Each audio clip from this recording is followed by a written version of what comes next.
Bienvenidos al programa del día de hoy. Vamos a iniciar con una oración. Padre, gracias porque su misericordia es nueva cada mañana. Pedimos el perdón de nuestros pecados y la unción de su Espíritu Santo en el estudio de su santa palabra. En el nombre de Jesús. Amén. Bienvenidos a Comentarios en el libro de Hebreos. Hoy estamos viendo el capítulo 9, un capítulo sumamente importante que establece muy bien el contraste entre el tipo y el prototipo.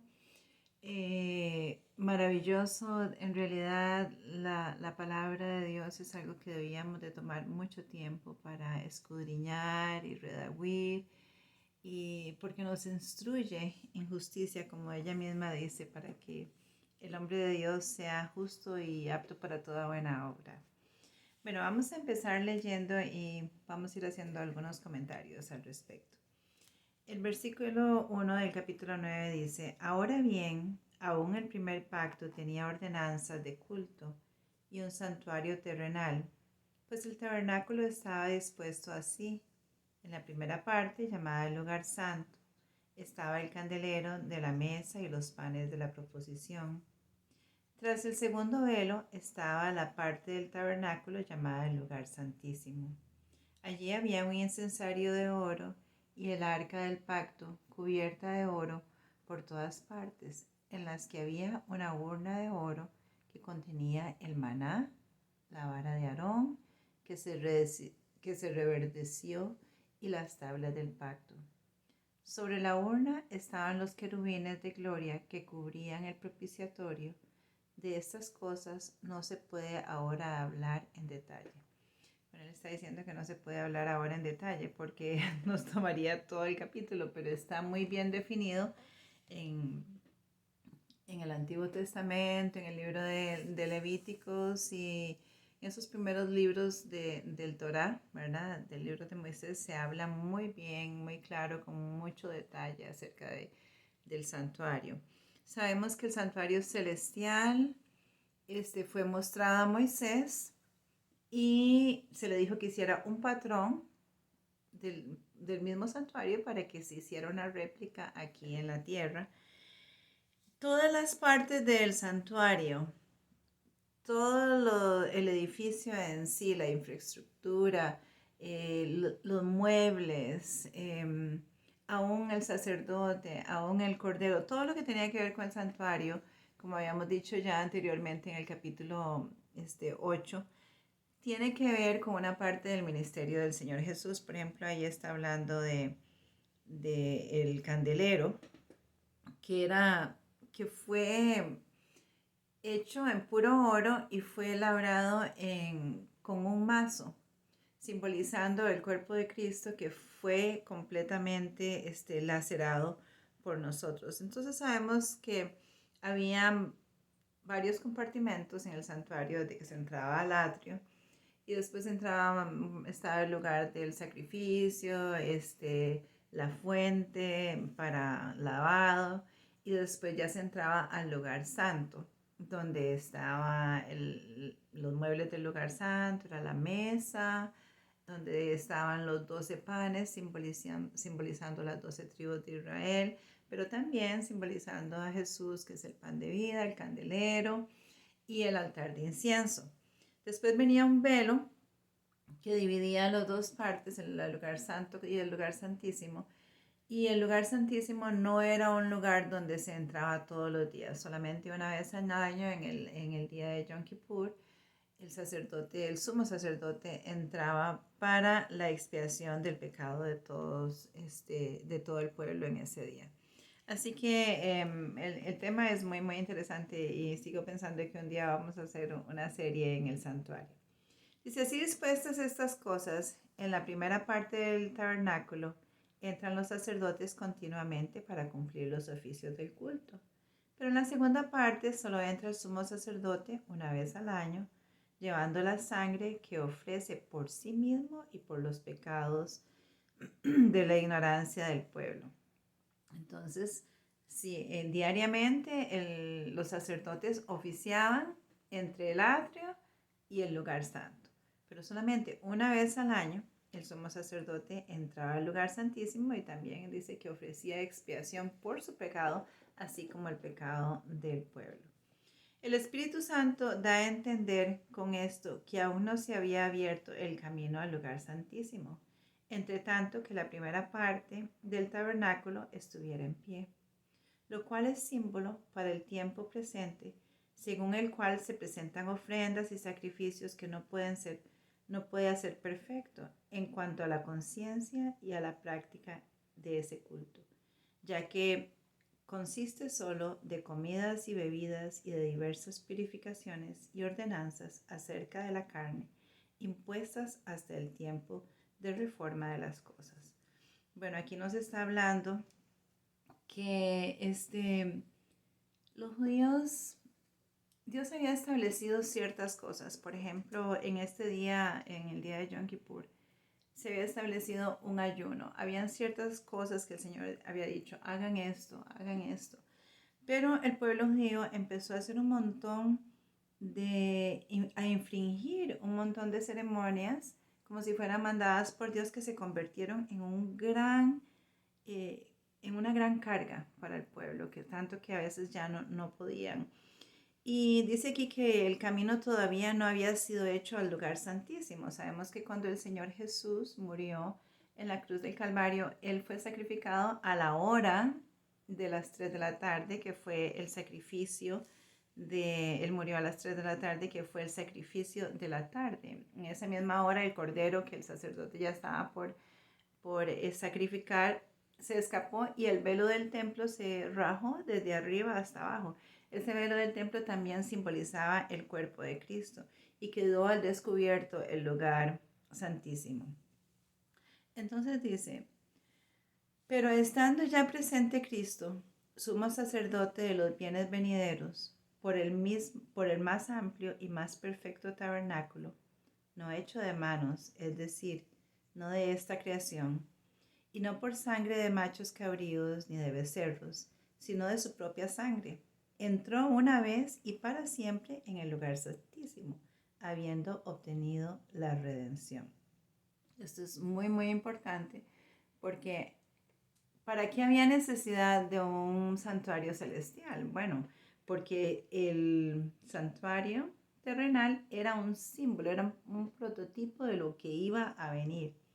Pero al venir al Señor Jesús, también Él siendo el que con su propia sangre iba a pagar el pecado del mundo, iba a redimir a la humanidad, entonces Él debía, después de su ascensión, presentar su sangre delante del Padre en el santuario, así como en el santuario terrenal. Y esto es un concepto muy, muy importante. Sabemos que el Señor Jesús no fue un mártir. El Señor Jesús, una persona que es mártir, es una persona que muere y testifica por su fe, por lo que cree. Pero el Señor Jesús era un sacrificio, Él fue el sacrificio. Voluntariamente Él escogió ser el sacrificio para la redención de la humanidad. Y es esa sangre porque constantemente en el Antiguo Testamento y también en el Nuevo Testamento Pablo hace mención que sin sangre no hay remisión de pecado. Y también se nos dice que en la sangre está la vida, dicen las Sagradas Escrituras. Así que era muy, muy importante cuando el Señor Jesús fue ofrecido como el Cordero de Dios y Él, al ya estar listo para morir, Él dijo, consumado es. Ya esa fue una voz que sonó por todo el universo donde se daba, ¿verdad? Ya la victoria del Señor Jesús en el propósito de nuestra redención. Y esta es la historia que nos cuenta Pablo aquí en este mismo capítulo vemos mucho contraste, vemos el contraste entre el santuario celestial y el santuario terrenal, entre el sacerdocio terrenal y el sacerdocio del Señor Jesús, entre la sangre de los corderos como la sangre del Señor Jesús. En fin, es un capítulo de mucho contraste. Y si tomamos el tiempo, podemos ver que por lo menos hay unos 5 contrastes en este capítulo solamente. Entonces dice la palabra, Dice, pero estando ya presente Cristo, que ya lo habíamos leído, sumo sacerdote de los bienes venideros, por el más amplio y perfecto tabernáculo no hecho de manos, es decir, no de esta creación. Y no por sangre de machos cabríos ni de becerros, sino por su propia sangre entró una vez para siempre en el lugar santísimo, habiendo obtenido eterna redención. Porque la sangre de los toros y de los machos cabríos y de cenizas y de becerras rociadas a los impuros santifican para la purificación de la carne, cuanto más la sangre de Cristo, el cual mediante el Espíritu eterno se ofreció a sí mismo sin mancha a Dios. Limpiará vuestras conciencias de obras muertas para servirlas al Dios vivo. Bueno, aquí hay un punto que yo quiero aclarar. En la versión en inglés, en la King James, está la traducción correcta. Aún en esta versión que es Reina Valera, no está la traducción como aparece verdaderamente en el hebreo, porque aquí dice que entró al lugar santísimo en el versículo 12. Pero en realidad cuando Jesús entró, y eso se puede comprobar en las traducciones que son leales a los originales, aquí Él entró primero al lugar santo, exactamente igual como se hacía en las ceremonias terrenales. Cuando el Señor Jesús muere, resucita el tercer día, Él sube a la presencia del Padre y entra al lugar santo. Después nos dice aquí, pero por supuesto, una vez y para siempre. El Señor Jesús fue sacrificado, esa sangre real, esa sangre preciosa, esa sangre santa, sublime, magnífica del Hijo de Dios, del Todopoderoso. Solo se necesitaba ese sacrificio de una vez y para siempre. Así que eso hay que recordarlo muy bien, que no se necesita ningún sacrificio constante, ya el sacrificio ha sido hecho.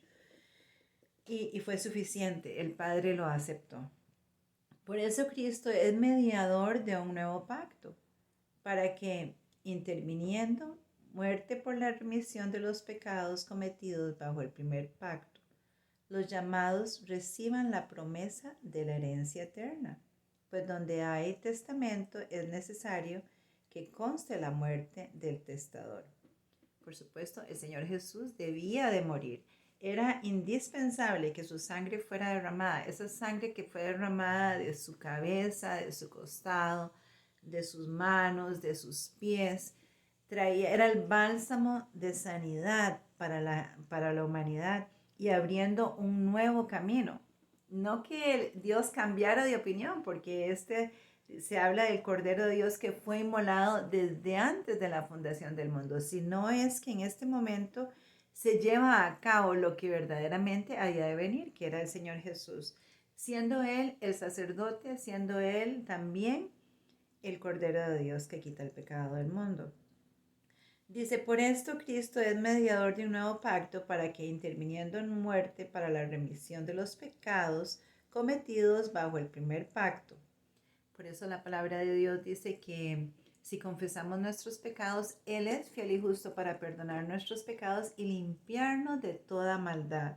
Independientemente de cuál pecado, todos han sido cubiertos, desde el pecado de Adán hasta el pecado de la última persona que antes de que el Señor Jesús venga, todos han sido cubiertos. La redención fue hecha para toda la humanidad, pues Dios de tal manera amó Dios al mundo, que dio a su Hijo unigénito, para que todo aquel que en Él cree no se pierda, más tenga vida eterna. La salvación es un regalo de Dios. A nosotros nos toca decidir si queremos ese regalo o si no. Pues dice, y por supuesto la muerte de Jesús, permitió que el testamento, ¿verdad? Que era el regalo de Dios para el hombre, la salvación, fuese real. Dice, porque el testamento con la muerte se confirma, pues no es válido entre tanto que el testador vive. De donde ni aún el primer pacto fue instituido sin sangre, porque Moisés, habiendo anunciado todos los mandamientos de la ley de Dios a todo el pueblo, tomó la sangre de los becerros y de los machos cabríos con agua, lana escarlata y hisopo y roció el mismo libro y también a todo el pueblo diciendo: esta es la sangre del pacto de Dios que Dios os ha mandado. Además de esto, roció también con la sangre del tabernáculo a todos los vasos del ministerio. Y según la ley, casi todo es purificado con sangre. Y sin derramamiento de sangre no hay remisión de pecado. Era indispensable que esa sangre del Cordero de Dios fuese derramada para que nosotros pudiéramos ser salvos. No había otra cosa. Jesús dice: yo soy el camino, la verdad y la vida. Nadie viene al Padre si no es por mí. Y también él, diciéndole a sus discípulos, les dijo: bueno, y es que si no bebieres mi sangre y comieres mi cuerpo, cosa que ellos no entendieron en ese momento, pero él estaba hablando del sacrificio. Entonces, que sin esto no podríamos nosotros llegar a obtener la vida eterna. Dice: pues fue necesario que las figuras de las cosas celestiales fueran purificadas así, pero las cosas celestiales mismas, con mejores sacrificios que estos, porque no entró Cristo en el santuario hecho por hombres, figura de lo verdadero, sino en el cielo mismo, para presentarse ahora por nosotros ante Dios. Y no entró para ofrecerse muchas veces, como entra el sumo sacerdote al lugar santísimo cada año con la sangre ajena. De otra manera, le hubiera sido necesario padecer muchas veces desde el principio del mundo. Pero ahora, en la consumación de los tiempos, se presentó una vez y para siempre por el sacrificio de sí mismo para quitar de en medio el pecado. De la manera que está establecida para los hombres que mueran una sola vez y después esto el juicio. Así también Cristo fue ofrecido una sola vez para llevar los pecados de muchos y aparecerá por segunda vez sin relación con el pecado para salvar a los que le esperan. Es maravilloso aquí cuando el apóstol Pablo se está refiriendo a este momento en que el Señor Jesús todavía está oficiando por nosotros en el santuario. Pero como, de acuerdo a la profecía del libro de Daniel, porque él está hablando aquí del juicio, después de esto, el juicio. Entonces, el ministerio del Señor Jesús en el lugar santo, y sabemos que de acuerdo a la profecía de Daniel, de los 2300 tardes y mañanas, que es una profecía exacta, donde sabemos que se nos da exactamente el momento en que iba a nacer el Señor Jesús, el momento de su crucifixión, el momento donde se termina la gracia, el tiempo del pueblo de Israel como nación para poder llevar el mensaje, y el mensaje es llevado a los gentiles con la muerte de Esteban y también la predicación de Pablo a los gentiles. Entonces, después de todo este tiempo, esos 2300 tardes y mañanas, 2300 días, nos llevan hasta el año 1844. Yo hice unos comentarios en el libro de Apocalipsis y en el libro de Daniel, donde están todas esas referencias, esas fechas y explicado paso a paso. Pero entonces él dice: y después el juicio. Sabemos que en ese momento, cuando se cumplió el tiempo, empezó el juicio investigador con la casa de Dios. Y eso es lo que el Señor ha estado haciendo en el lugar santísimo. Sabemos que en Apocalipsis y el Señor con sus vestiduras de sumo sacerdote. Pero llegará el momento cuando el juicio ya se acaba, que Él se quita esas vestiduras de sumo sacerdote y se pone las vestiduras de Rey de Reyes y Señor de Señores. Y en ese momento Él dice: bueno, el que es justo siga siendo justo y el que es impío siga siendo impío. Y en ese momento ya se cierra la puerta de la gracia. Hasta este momento, todos estos años, el transcurso de la existencia de la tierra después del pecado, siempre ha habido gracia para que la gente se arrepienta. Pero va a llegar un momento, porque el pecado no puede existir por siempre, que ya la puerta de la gracia se va a cerrar y ya no va a haber más oportunidad, así como pasó cuando Noé predicó por 120 años. Y un día se cerró la puerta del arca, Dios la cerró. Noé no la cerró, Dios la cerró después de 120 años de predicación. El que se quiso arrepentir, bueno, se arrepintió y el que no, no. Así que es un tiempo muy solemne para nosotros. Es un tiempo de reconciliarnos con Dios. Es un tiempo de pedir perdón por nuestros pecados y de aceptar este sacrificio del Señor Jesucristo y de apartarnos de todo aquello que nos aparta de Él, porque ya estamos muy cercanos a la medianoche, a la hora de la venida del Señor Jesucristo, cuando Él va a venir con poder y gran gloria y todos los santos ángeles con Él.